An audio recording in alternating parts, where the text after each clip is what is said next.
सभी साथियों को मेरा नमस्कार। स्वागत है आप सभी का। आज के जनसत्ता विश्लेषण में आज हम बात करने वाले हैं 6 मई के जनसत्ता को लेकर। प्रथम पृष्ठ पे एक खबर है, चीन में भारतीय विद्यार्थी 23,000 से घटकर 10,000 रह गए हैं। ये हाल ही में आए दूतावास से आंकड़ों के द्वारा पता लगा है कि चीन में अब ज़्यादा भारतीय नहीं रह गए हैं। भारत में सरकारी मेडिकल संस्थानों में दाखिला पाने के लिए कड़ी प्रतियोगी परीक्षाओं से गुजरना पड़ता है, जबकि निजी मेडिकल कॉलेज अत्यधिक फीस वसूलते हैं, जिस वजह से अतीत में चीनी विश्वविद्यालय भारतीय छात्रों के लिए पसंदीदा संस्थान बन गए थे। हालांकि उन्हें भारत में प्रैक्टिस करने की अनुमति हासिल करने के लिए विदेशी मेडिकल स्नातक परीक्षा देनी होती है।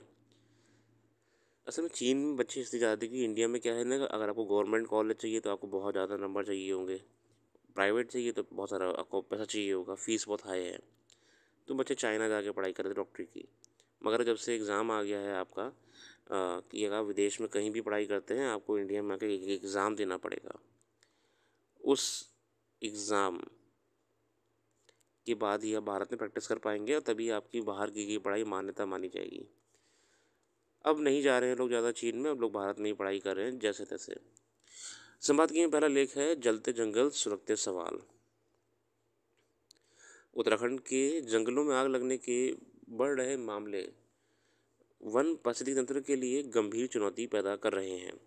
शुष्क मौसम के कारण वातावरण में नमी घटने के अलावा इंसानी हरकतों से चलते भी जंगलों के धधकने का सिलसिला बढ़ गया है। अगर जंगल में आग लगती कैसे, आप खुद सोचिए। कभी कभी क्या होता है कि जब मौसम बहुत ही ड्राई होता है, ह्यूमिडिटी नहीं होती है, पत्ते जो नीचे गिरे होते हैं और सूरज तो धूप में अपना चल ही रहा होता है, तो कभी कभी क्या होता है कुछ पत्ते जल जाते हैं, जिसकी वजह से छोटी सी आग सुलग के बड़ी हो जाती है।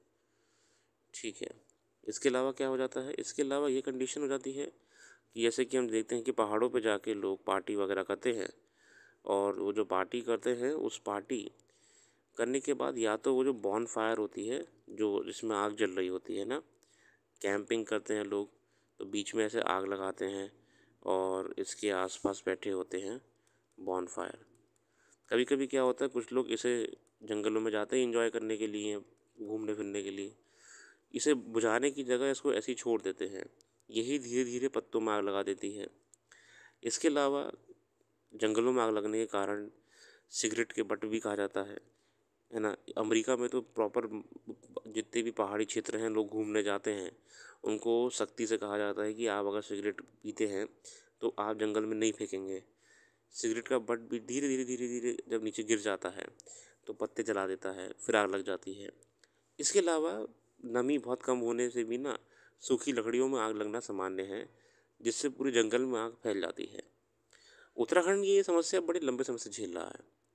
उत्तराखंड में गढ़वाल, कुमाऊं, अल्मोड़ा, कर्णप्रयाग इत्यादि इन सब जंगल में आग जलने की वजह से परेशान हैं। ठीक है ना। जंगल माफिया, भूमाफिया भी किसी हद तक जंगलों में आग लगाने के जिम्मेदार हो रहे हैं। अच्छा, कुछ माफिया लोग भी होते हैं, जंगल खाली करना होता है उन्हें, है ना, तो आग लगा दी। और जब आग लग जाएगी तो वैसे ही काटने के लिए अनुमति मिल जाएगी आपको, है ना, तब कौन ही मना करेगा। तो कुछ माफियाज भी करते हैं। उत्तराखंड का कुल भौगोलिक क्षेत्रफल 53,483 किलोमीटर है, जिसमें से 86% पहाड़ों और 65% जंगल में ढका हुआ है। चिंता का विषय है कि ये केवल इस साल की कहानी नहीं, बल्कि प्रतिवर्ष राज्य में जंगलों का बड़ा हिस्सा वनाग्नि में तबाह हो जाता है, मगर ऐसे कोई कठोर कदम नहीं उठाए जाते जिसमें ऐसी घटनाओं का समय रहते नियंत्रित किया जा सके। सरकार ने इस वर्ष जंगलों को आग से बचाने के खूब दावे किए थे। जंगल में क्रू सेंटर भी स्थापित किए हैं, जिन लेकिन फायर सीजन शुरू होने से पहले ही जंगलों की सुरक्षा में तमाम दावे धराशायी हो गए हैं। चिंता का विषय यह है कि हमारे यहाँ ऐसी घटनाओं से निपटने के लिए कारगर नीतियाँ नहीं हैं। वन विभाग के आधिकारिक आंकड़ों के अनुसार उत्तराखंड में नवंबर 23 से मार्च 24 तक 72 हेक्टेयर जंगल जल गए थे। वन विभाग के आंकड़ों के मुताबिक उत्तराखंड के जंगलों में 1 नवंबर 23 से 26 अप्रैल 24 तक आग की कुल 575 घटनाएं हुई हैं, जिनमें केवल कुमाऊं में 313 घटनाओं में 395 हेक्टेयर जंगल जले हैं। जंगल की आग से जहां बड़ी मात्रा में वन संपदा नष्ट हो रही है, वहीं इससे पर्यावरण दूषित होने के साथ साथ लोगों को सांस लेने में परेशानी होती है ना? देखिए, आग की समस्या तो जानवरों के लिए भी है, तो इंसानों के लिए भी है। भारतीय वन सर्वेक्षण की वर्ष 2004 में अमेरिकन अंतरिक्ष एजेंसी नासा के उपग्रह की मदद से राज्य सरकारों की जंगलों में आग की घटनाओं की चेतावनी देना शुरू कर दी थी। 2017 में सेंसर तकनीक की मदद से रात में भी ऐसी घटनाओं की निगरानी शुरू की गई। आग की बढ़ती घटनाओं को देखते हुए 2019 में व्यापक वनाग्नि निगरानी कार्यक्रम शुरू कर दिया गया था। हालांकि ये सब जो प्रयास करे गए थे कागजों में ही दिखते हैं, वर्तमान में तो आग लगी रही है। उत्तराखंड के जंगलों में आग लगने का बड़ा कारण चीड़ के पेड़ों की बहुतायत और घने ज्वलनशील कूड़े का जमाव है।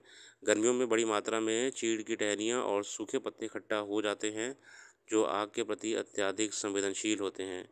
जंगल में ऑक्सीजन की प्रचुर मात्रा होती है और सूखे पेड़ों, झाड़ियों, घास फूस, कूड़े आदि के रूप में ईंधन की आपूर्ति कभी निरंतर होती रहती है। शुष्क मौसम में शुष्क वन संपत्ति और जंगल में चलती तेज हवाएं इस आग के फैलने की बड़ी भूमिका है। लेकिन ड्राई मौसम है, हवा भी चल रही है, पत्ते सूखे हैं, आग लगना तय हो गई। भारतीय वन सर्वेक्षण की वर्ष 2004 में रिपोर्ट, जो कि आपको मैं बता चुका हूँ, हमने प्रयास करा था अमेरिकी सैटेलाइट के माध्यम से इन सब वन की लग रही आगों को ट्रैक करना, मगर हम बस प्रयास में ही रह जाते हैं। उत्तराखंड के जंगलों में आग की घटनाओं पर काबू पाने में विफलता का एक बड़ा कारण यह भी है कि वन क्षेत्रों के रहवासी अब वन सर्वेक्षण के प्रति उदासीन हो चले हैं। इसकी वजह काफ़ी हद तक नई वन नीतियाँ हैं। हालांकि वनों के संरक्षण और उनकी देखभाल के लिए हज़ारों वन संरक्षक नियुक्त किए जाने जाते हैं, लेकिन लाखों हेक्टेयर क्षेत्र में फैले जंगलों को हिफाजत करना इनके लिए सहज और आसान नहीं होता। पर्यावरणविदों का मानना है कि जंगलों को आग से बचाने के लिए रिमोट सेंसिंग, अग्नि चेतावनी प्रणाली का इस्तेमाल करने और नियंत्रित तथा निर्धारित दहन के माध्यम से बायोमास घटाने जैसे कदम उठाए जाने की सख्त ज़रूरत है। देखिए, हम remote sensing technology satellite based, ठीक है, इसके माध्यम से हम मैन पावर के माध्यम से, ठीक है ना, इन्वायरमेंटल कंजर्वेशन जो करते हैं उनके माध्यम से हम कुछ हद तक तो प्रयास कर ही सकते हैं। बाकी देखिए, ज़रूरी नहीं है कि जंगलों में आग लगती है वो मानव कारण से ही, वो पर्यावरण कारण से ही हो। गर्मी, सूखा, वो तो हमारे हाथ में नहीं है ना। पर हमारे हाथ में जो ये है कि हम वहाँ पे ऐसे कूड़ा भी ना डालें जो और जल सके। जैसे समस्या आजकल क्या आ रही है कि होटलों से जो प्लास्टिक का कचरा निकलता है, पैकेट वैकेट निकलते हैं, हम जानते हैं कि ये पैकेट बहुत तेज़ जलते हैं और बहुत जल्दी ज्वलनशील होते हैं। रैपर, पैकेट, बचे हुए कचरे, इन सबको भी जंगल में डालने से क्या हो जाता है ना, जो नॉर्मल आग लग रही होती है उसको फ्यूल मिल जाता है और ज़्यादा। तो हमें ये भी करना पड़ेगा, सरकारों को खासकर ये ध्यान रखना पड़ेगा कि कैसे इस आग को कम करें।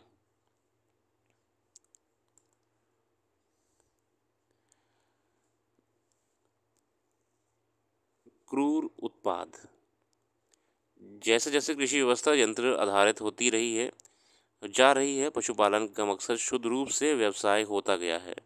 दुग्ध उत्पाद एक बड़े कारोबार का रूप ले चुका है, खासकर शहरों में दूध और दुग्ध उत्पादन की लगातार बढ़ती मांग के मद्देनज़र दुधारू पशुओं के पालन और दुग्ध उत्पादन को प्रोत्साहित किया जाता है। मगर बहुत सारे लोग शुद्धता के आगेवश अपने मोहल्ले की डेयरियों या दूरिया से दूध लेने बेहतर समझते हैं। इस तरह के दूध का कारोबार करने वालों के बारे में लंबे समय से मिलावट करने का तथ्य उजागर है। यहाँ तक कि नकली दूध का कारोबार भी चलता है, मगर अधिक से अधिक दूध उत्पादन की चाह में जिस तरह गाय, भैंसों और अन्य दुधारू पशुओं को दवा देकर उनका हार्मोन बढ़ाया जाता है, वह एक अलग त्रासदी पक्ष है। साथियों, ये बड़ा अच्छा लेख है, इसमें उन्होंने ये बताया कि जहाँ पे डेयरियाँ अच्छा दूध देने के चक्कर में जो पशु हैं, दुधारू पशु हैं, उनके साथ जो क्रूरता करते हैं वो भी प्रश्न चिन्ह है कि इनको इंजेक्शंस देना, उनको तमाम तरीके से दूध का उत्पादन बढ़ाने के लिए दवाइयाँ देना, टॉर्चर है उनके ऊपर। पशुओं को दवा देकर उनका हार्मोन बढ़ाने और अधिक से अधिक दूध खींचने को दिल्ली उच्च न्यायालय ने पशु क्रूरता माना है। बहुत सारी डेयरियों में तो पशुओं को बैठने, घूमने फिरने तक की पर्याप्त जगह नहीं होती। उनकी साफ सफाई का भी उचित ध्यान नहीं दिया जाता। डेयरियों को चारागाह वाले क्षेत्रों में स्थानांतरित करा जाना चाहिए, ताकि पशु को घूमने फिरने की जगह भी तो मिले। कई डेयरियां ऐसी होती हैं साथ ही जिनमें घुसने की जगह नहीं होती है और पशु वहाँ दिन भर अपना अपना जीवन यापन करते हैं। बहुत ही एक बहुत ही महत्वपूर्ण परेशानी पे इस लेख ने हमारा ध्यान आकर्षित करा है।